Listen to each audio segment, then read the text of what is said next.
नमस्कार, स्वागत है आप सभी का संसद टीवी में। संसद में आज के एजेंडे के साथ मैं हूं प्रीति सिंह। दोनों सदनों के आज के एजेंडे की बात करेंगे, लेकिन उससे पहले बात कोविड महामारी से बचाव की। कोरोना महामारी के खिलाफ पूरा देश एकजुट होकर लड़ रहा है। आप भी हमारे साथ सुरक्षा और बचाव के एहतियाती उपायों का संकल्प लें। अपना मास्क अच्छी तरह से पहने, 2 गज की दूरी का पालन करें, सुरक्षित दूरी बनाए रखें, साथ ही हाथों को बार बार धोएं।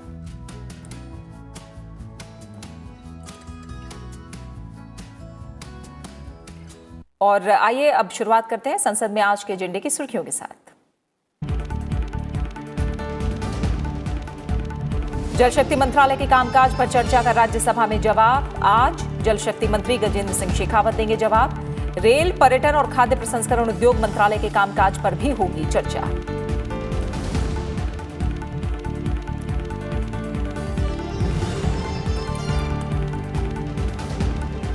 राज्यसभा के एजेंडे में मेडिकल टर्मिनेशन ऑफ प्रेगनेंसी संशोधन बिल 2020, गर्भपात कराए जा सकने की समय सीमा बढ़ाने का प्रावधान। लोकसभा से विधेयक को मिल चुकी है मंजूरी।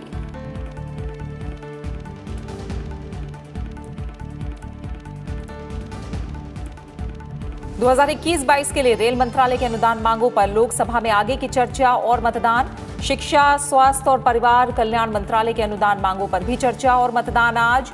संविधान अनुसूचित जातियां आदेश संशोधन विधेयक 2021 भी कार्यसूची में शामिल।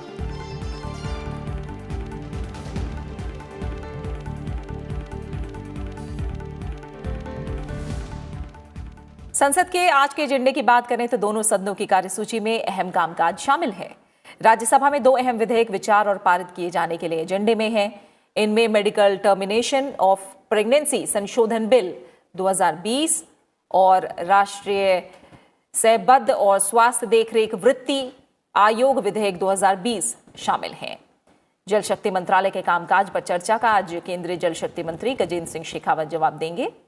इसके अलावा रेल मंत्रालय, पर्यटन मंत्रालय और खाद्य प्रसंस्करण उद्योग मंत्रालय के कामकाज पर चर्चा भी होनी है।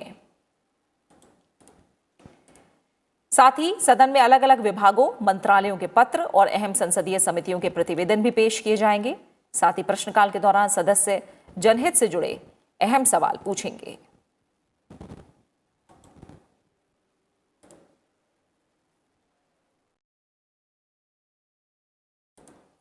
लोकसभा की बात करें तो संविधान अनुसूचित जातियां आदेश संशोधन विधेयक 2021 विचार और पारित किए जाने के लिए कार्यसूची में है। सदन में 2021-22 के लिए रेल मंत्रालय के अनुदान मांगों पर आगे की चर्चा होगी और मतदान भी होगा। इसके अलावा शिक्षा मंत्रालय, स्वास्थ्य और परिवार कल्याण मंत्रालय, सड़क परिवहन और राजमार्ग मंत्रालय की अनुदान मांगों पर चर्चा और मतदान भी होना है। सदन में अलग अलग विभागों, मंत्रालयों के पत्र और अहम संसदीय समितियों के प्रतिवेदन भी पेश किए जाएंगे। साथ ही प्रश्नकाल के दौरान सदस्य जनहित से जुड़े अहम सवाल भी पूछेंगे।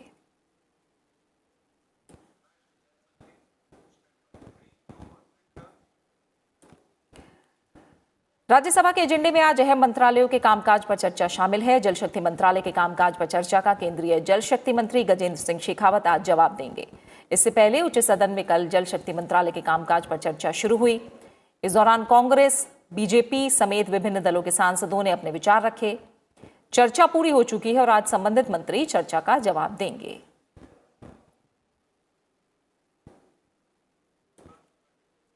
इसके अलावा रेल मंत्रालय, पर्यटन मंत्रालय और खाद्य प्रसंस्करण उद्योग मंत्रालय के कामकाज पर भी चर्चा होनी है। इस दौरान सभी दलों के सांसद विचार और सुझाव रखेंगे। हर मंत्रालय के कामकाज पर चर्चा के लिए 4-4 घंटे का समय आवंटित किया गया है।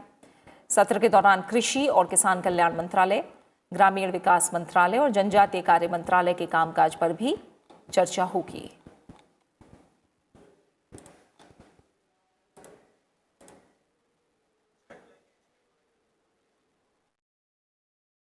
और सीधा हम रुक करेंगे मेरे सहयोगी अखिलेश सुमन संसद भवन परिसर से हमारे साथ जुड़े हुए हैं।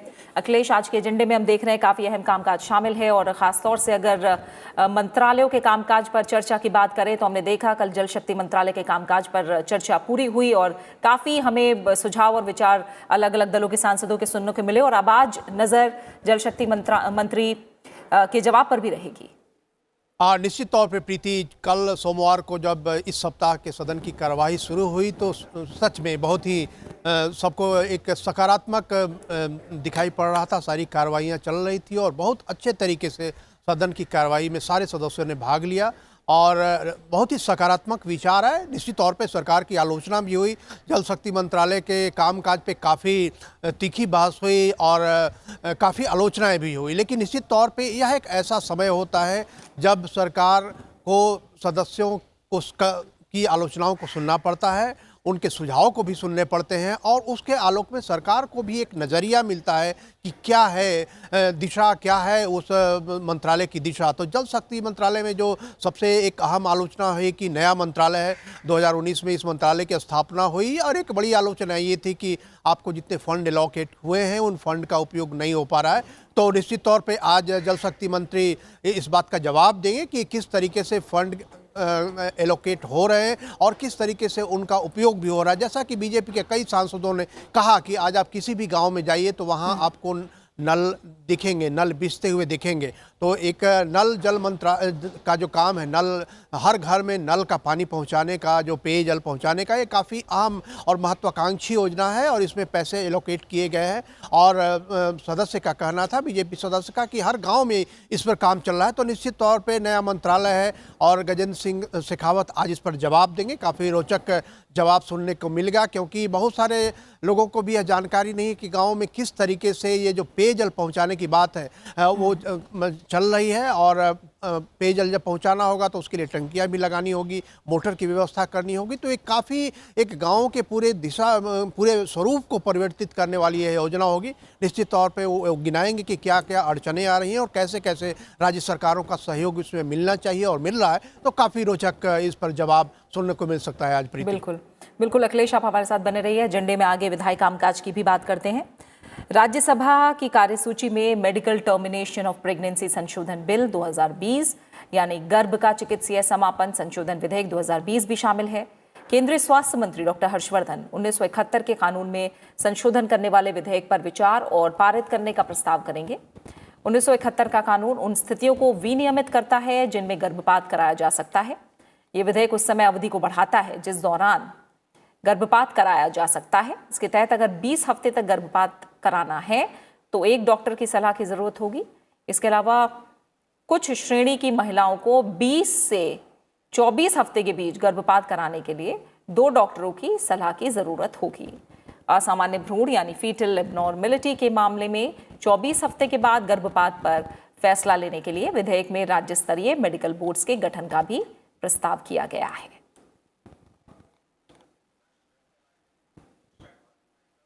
साथ ही राष्ट्रीय अलाइड और हेल्थ केयर प्रोफेशंस आयोग बिल 2020 यानी राष्ट्रीय सहबद्ध और स्वास्थ्य देखरेख वृत्ति आयोग विधेयक 2020 भी आज राज्यसभा की कार्यसूची में शामिल है। केंद्रीय स्वास्थ्य और परिवार कल्याण मंत्री डॉक्टर हर्षवर्धन विधेयक पर विचार और पारित करने का प्रस्ताव करेंगे। उन्होंने 15 सितंबर 2020 को उच्च सदन में यह विधेयक पेश किया था। यह विधेयक अलाइड और हेल्थ केयर प्रोफेशनल्स की शिक्षा और प्रैक्टिस को रेगुलेट और मानकीकृत करने का प्रयास करता है। यह विधेयक राष्ट्रीय अलाइड और हेल्थ केयर प्रोफेशंस आयोग की स्थापना का प्रावधान भी करता है। यह आयोग अलाइड और हेल्थ केयर प्रोफेशन की हर रजिस्टर्ड श्रेणी के लिए प्रोफेशनल परिषद बनाएगा। आयोग अपने किसी भी कार्य को इस परिषद को सौंप सकता है। और हमारे सहयोगी अखिलेश सुमन हमारे साथ जुड़े हैं, उनका हम एक बार फिर रुख करेंगे। अखिलेश, विधायी कामकाज पर नजर डालें तो राज्यसभा के एजेंडे में मेडिकल टर्मिनेशन ऑफ प्रेगनेंसी संशोधन बिल आज मौजूद है और हम जानते हैं इसमें जो प्रावधान है काफी लंबे समय से इसकी मांग की जा रही थी और जो बिल पास होने के बाद हम पूरी होते देखेंगे।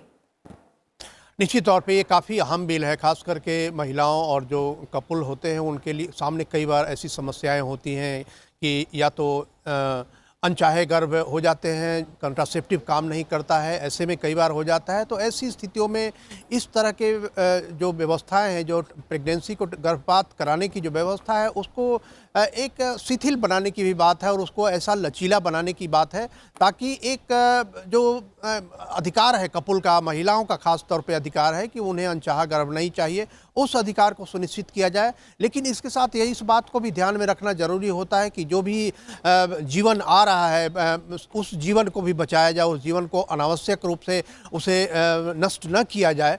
और इसके अलावा यह भी स्थिति होती है कि जन्म से कोई बहुत ही मानसिक वेदना न हो, रेप की स्थिति में ऐसा गर्भ न हो, इसके अलावा कोई ऐसा भ्रूण ऐसा हो जो कि काफ़ी बुरी हालत में हो। तो ये सारी स्थितियां होती हैं जिसमें कि गर्भपात कराने की ज़रूरत होती है। तो इसी बात को ध्यान में रख के यह बिल लाया गया है और पहले जो 12 सप्ताह का था उसे बढ़ाकर 20 सप्ताह की कर दिया गया है, जहां कि एक डॉक्टर होंगे और 20 से 24 तक 2 डॉक्टर होंगे और उसके बाद मेडिकल बोर्ड का गठन किया जाना है। लेकिन इसके साथ कई शर्तें भी हैं कि कोई भी अगर गर्भपात होता है कि उसकी निजता को सुरक्षित रहना डॉक्टर के लिए काफ़ी आवश्यक होता है, प्राइवेसी जिसको कहते हैं, कॉन्फिडेंशियलिटी। तो अगर अगर उसकी धज्जियाँ उड़ाई जाती हैं, उसका उल्लंघन कोई करता हुआ पाया जाता है, कोई क्लिनिक या कोई डॉक्टर, तो उसके लिए 1 साल की जेल और पेनल्टी की व्यवस्था है। इन दोनों में से एक या दोनों एक साथ भी लगाए जा सकते हैं। तो दो बातें हैं इस पूरे बिल में। एक तो कि महिलाओं के अधिकार को सुनिश्चित करना, उन्हें ऐसा लचीली व्यवस्था प्रदान करना जिसमें कि वो गर्भपात करा सके, लेकिन जो गैर जिम्मेदारान तरीके से गर्भपात न हो। और ख़ास करके जो देखते हैं भ्रूण हत्या के मामले आते हैं जिसमें कई तरह के बहाने बनाकर जो गलत परंपराएं कई जगह होती हैं, तो उसके कारण गर्भपात, तो ये सारी चीज़ों को रोकने में यह बिल संभवतः सहायक हो सकती है। प्रीति, बिल्कुल।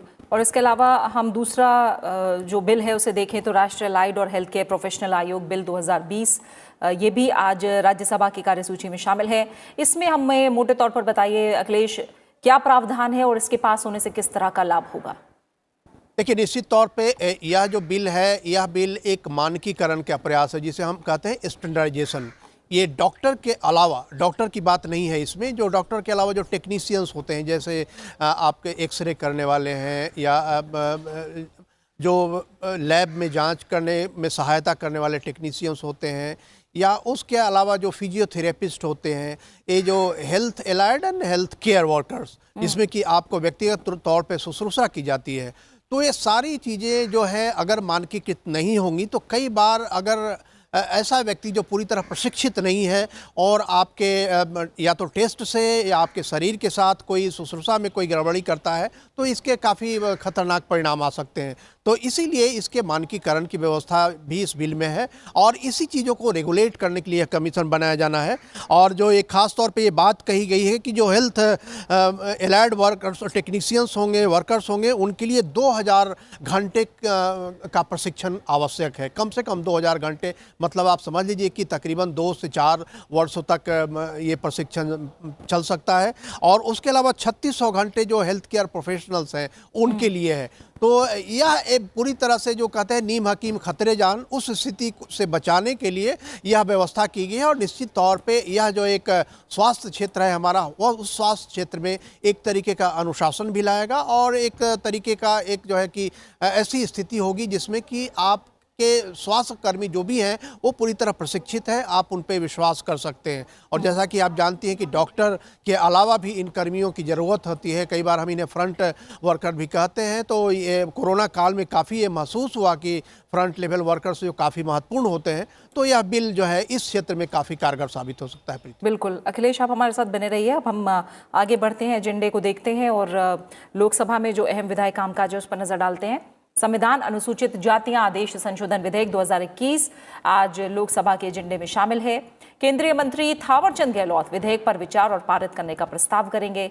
इसके जरिए तमिलनाडु में अनुसूचित जातियों की सूची में संशोधन किया जाना है। ये विधेयक 13 फरवरी 2021 को लोकसभा में पेश किया गया था।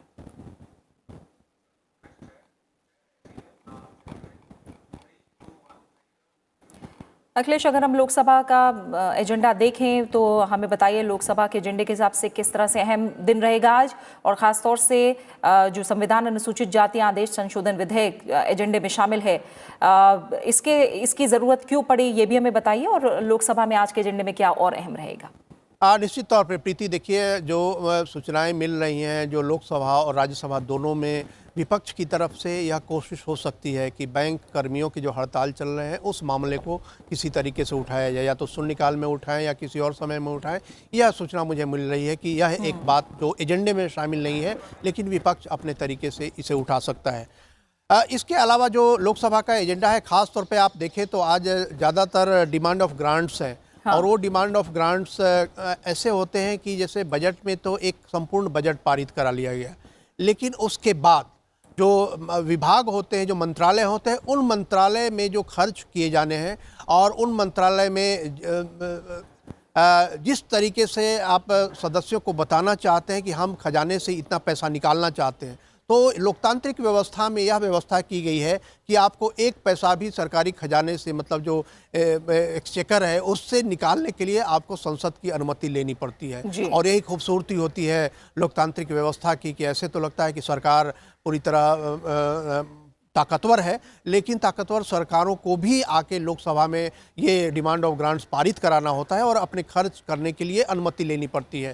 तो यह काफ़ी अहम समय होता है, जिस समय में आप सदस्यों को यह मौका देते हैं, मतलब सरकार सदस्यों को यह मौका देती है कि जो मांग वो कर रहे हैं उन मांगों पे पूरी तरह विचार किया जाए, और उन मांगों पे पूरी तरह विचार करने के दौरान सदस्यों की तरफ से कई सुझाव भी आते हैं, और वो सुझाव विपक्ष की तरफ से आलोचना के रूप में भी आते हैं, सुझाव के रूप में आते हैं, और उन खर्च करने के तरीकों के रूप में भी आते हैं। तो ये काफ़ी अहम समय होता है। और आप देख रहे हैं कि मिनिस्ट्री ऑफ रेलवे से लेकर और कई अन्य मिनिस्ट्री के डिमांड ऑफ ग्रांट्स आने वाले हैं, और इस दौरान आप देखिएगा कि इन डिमांड्स ऑफ ग्रांट के दौरान कई बार यह भी होता है कि पूरे मंत्रालय की एक समीक्षा हो जाती है, और उस मंत्रालय की समीक्षा के दौरान आपको कई तरह के जो लोकहित के मामले हैं वो भी उठाए जाते हैं सदस्यों के द्वारा। तो काफ़ी अहम क्षण होता है, और यह क्षण जो है सभी लोगों के लिए काफ़ी उपयोगी होता है। बिल्कुल अखिलेश, बहुत बहुत शुक्रिया आपका संसद भवन परिसर से हमारे साथ जुड़ने के लिए और तमाम जानकारी को हम तक पहुंचाने के लिए फिलहाल आपका।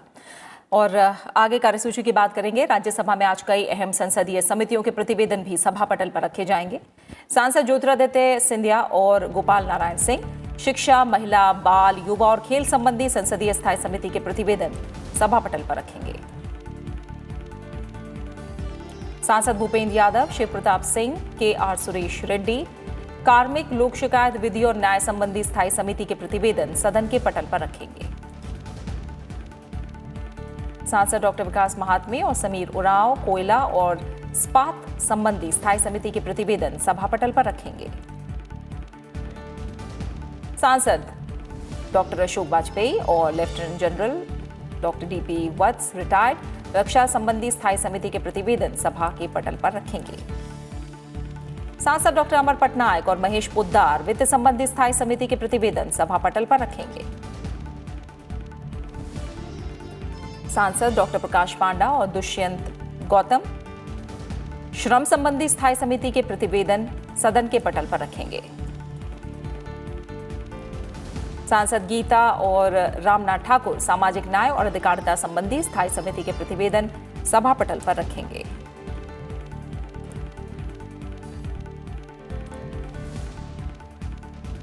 वहीं लोकसभा में भी कई अहम संसदीय समितियों के प्रतिवेदनों को सभा पटल पर आज रखा जाना है। सांसद जुएल ओराम और कपिल मोरेश्वर पाटिल रक्षा संबंधी स्थायी समिति के प्रतिवेदन सदन के पटल पर रखेंगे। सांसद जयंत सिन्हा और मनोज किशोर भाई कोटक वित्त संबंधी स्थायी समिति के प्रतिवेदन सभा पटल पर रखेंगे। सांसद गणेश सिंह और सुभाष चंद्र बहेड़िया श्रम संबंधी स्थायी समिति के प्रतिवेदन सदन के पटल पर रखेंगे। सांसद राकेश सिंह और अरुण साव कोयला और इस्पात संबंधी स्थायी समिति के प्रतिवेदन सभा पटल पर रखेंगे। सांसद रमा देवी और रेखा अरुण वर्मा सामाजिक न्याय और अधिकारिता संबंधी स्थायी समिति के प्रतिवेदन सभा पटल पर रखेंगी। सांसद ढाल सिंह बिसेन और धनवीर सिंह शिक्षा, महिला, बाल, युवा और खेल संबंधी संसदीय स्थायी समिति के प्रतिवेदन सभा पटल पर रखेंगे। सांसद जसबीर सिंह गिल और रघुराम कृष्ण राजू कुनुमुरु कार्मिक लोक शिकायत विधि और न्याय संबंधी स्थायी समिति के प्रतिवेदन सभा के पटल पर रखेंगे।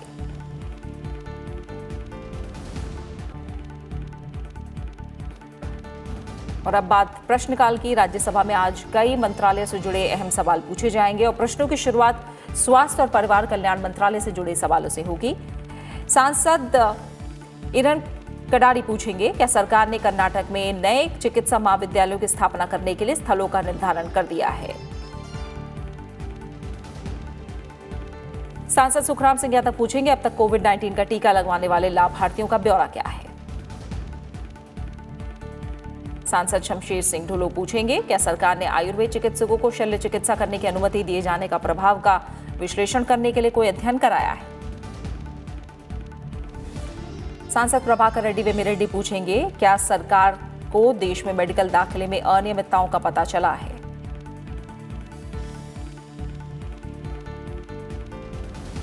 और अब बात आयुष मंत्रालय से पूछे जाने वाले सवालों की। सांसद प्रियंका चतुर्वेदी पूछेंगी, क्या सरकार ने भारतीय चिकित्सा पद्धतियों के प्राचीन और पारंपरिक ज्ञान और देश की विरासत को संरक्षित रखने के लिए पारंपरिक ज्ञान डिजिटल पुस्तकालय स्थापित किया है।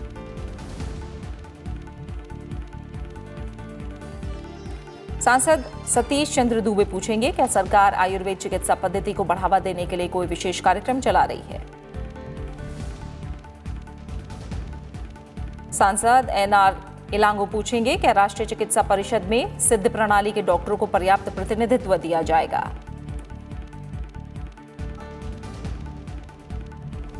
और अब बात विज्ञान और प्रौद्योगिकी मंत्रालय से पूछे जाने वाले सवालों की।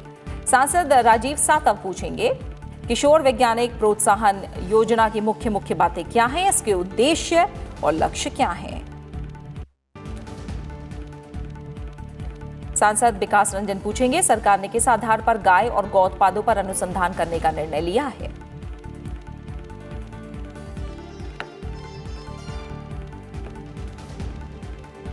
और अब बात वित्त मंत्रालय से पूछे जाने वाले सवालों की। सांसद अनिल देसाई पूछेंगे, क्या सरकारी राजस्व के संग्रहण और संवितरण का प्रबंधन केवल राष्ट्रीयकृत बैंकों द्वारा ही किया जाता है। सांसद जीसी चंद्रशेखर पूछेंगे, क्या सरकार ने प्राकृतिक आपदाओं के कारण सब्जियों, अनाज जैसी आवश्यक वस्तुओं की कम आपूर्ति से होने वाली महंगाई को कम करने के लिए कोई उपाय किए जाने की योजना बनाई है। सांसद विजय साई रेड्डी पूछेंगे, बिजली को माल एवं सेवा कर के दायरे में शामिल किए जाने का समर्थन और विरोध करने वाले राज्यों का ब्यौरा क्या है।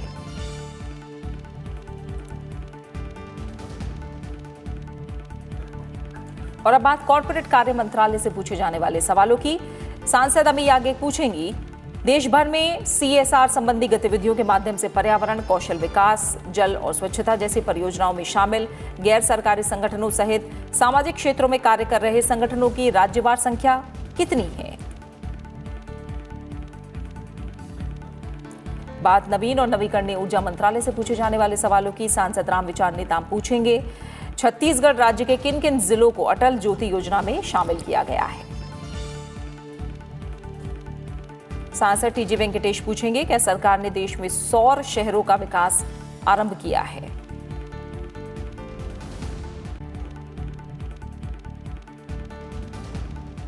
और अब बात करेंगे लोकसभा में प्रश्नकाल के दौरान पूछे जाने वाले सवालों की। लोकसभा में प्रश्नकाल की शुरुआत गृह मंत्रालय से जुड़े सवालों से होगी। सांसद अनुमुला रेवंत रेड्डी पूछेंगे, देश भर में राजद्रोह के अपराध के अंतर्गत पिछले 10 वर्षों और वर्तमान वर्ष के दौरान दर्ज किए गए मामलों की संख्या का राज्यवार ब्यौरा क्या है।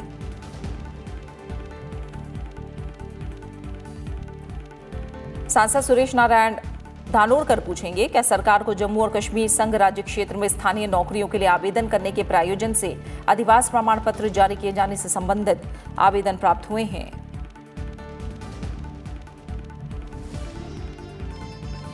सांसद सुनील कुमार सिंह पूछेंगे, संविधान के 8वीं अनुसूची में सम्मिलित भाषाओं में से प्रत्येक भाषा को किस किस तारीख को मान्यता प्रदान की गई है। सांसद पुष्पेंद्र सिंह चंदेल पूछेंगे, क्या सरकार का विचार हिंदी के साथ साथ संस्कृत को संपर्क भाषा और राजभाषा बनाने का है।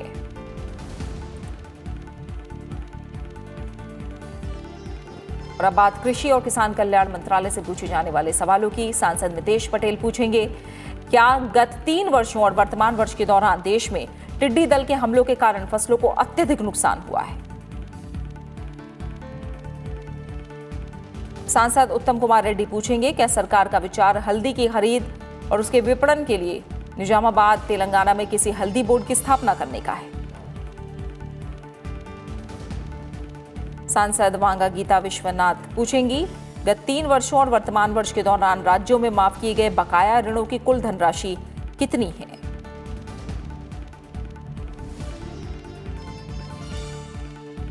और अब बात मत्स्य पालन, पशुपालन और डेयरी मंत्रालय से पूछे जाने वाले सवालों की।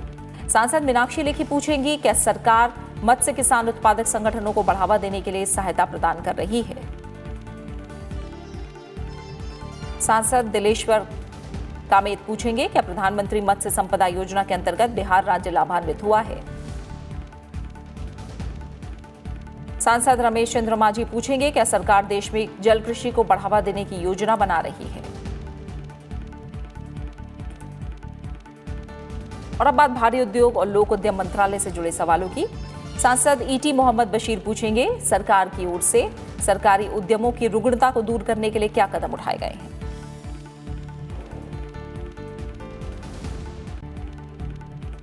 सांसद राजन बाबूराव विचारे पूछेंगे भारत में हाइब्रिड और इलेक्ट्रिक वाहनों का FAAME के अंतर्गत इलेक्ट्रिक वाहनों के लिए अब तक स्थापित किए गए चार्जिंग स्टेशनों की राज्यवार संख्या कितनी है।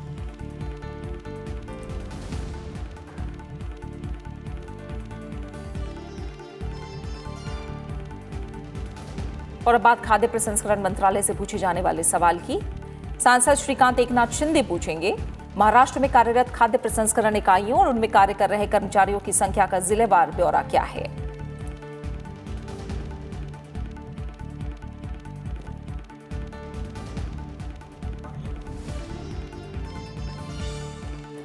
और एक नजर उपभोक्ता मामले, खाद्य और सार्वजनिक वितरण मंत्रालय से जुड़े सवाल की। सांसद रमेश चंद्र कौशिक पूछेंगे क्या हरियाणा सहित सभी राज्यों में भंडागारों और शीतगारों की भारी कमी है।